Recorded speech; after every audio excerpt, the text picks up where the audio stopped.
imaginez-vous, chaque personne n'accomplissant pas la volonté de Dieu est en train de frapper Christ comme les geôliers frappaient Christ le jour de sa crucifixion.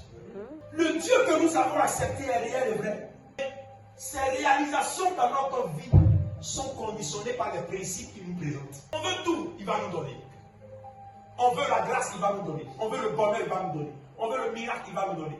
Mais il y a des conditions. Un jour, Jésus rassemble ses disciples et il leur dit que j'ai été au milieu de vous, j'ai été mal habillé, vous ne m'avez pas vêtu. J'avais faim, vous ne m'avez pas donné à manger, j'avais soif, vous ne m'avez pas donné à boire. Et ils ont posé la question, mais quand est-ce que tu es venu et tu avais faim et tu avais soif et nous ne t'avons pas donné? Il dit, si vous faites ça à un, c'est à moi que vous avez fait.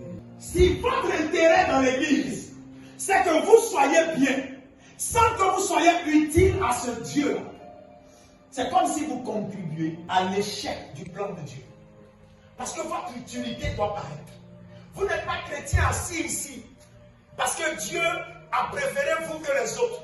Mais vous êtes chrétien assis ici parce qu'il y a un dépôt qui est en vous.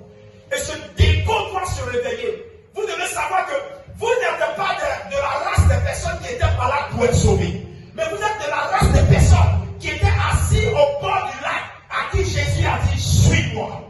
Le collecteur d'impôts était là dans sa case en train de collecter l'impôt. On dit, suis-moi. Il s'est mis à suivre Jésus.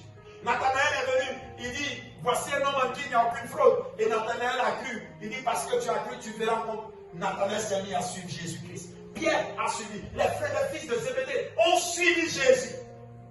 Cependant, aucune maladie n'était en eux. Mais ils ont compris l'intérêt de servir Dieu. Est-ce que toi, tu comprends l'intérêt de servir Dieu? Est-ce que tu comprends l'utilité pour laquelle Dieu t'a appelé? Est-ce que tu peux commencer à oublier toutes tes peines et tes soucis? Mon frère, on peut être célibataire puis aller au ciel. Je ne suis pas en train de dire que tu vas mourir célibataire, non.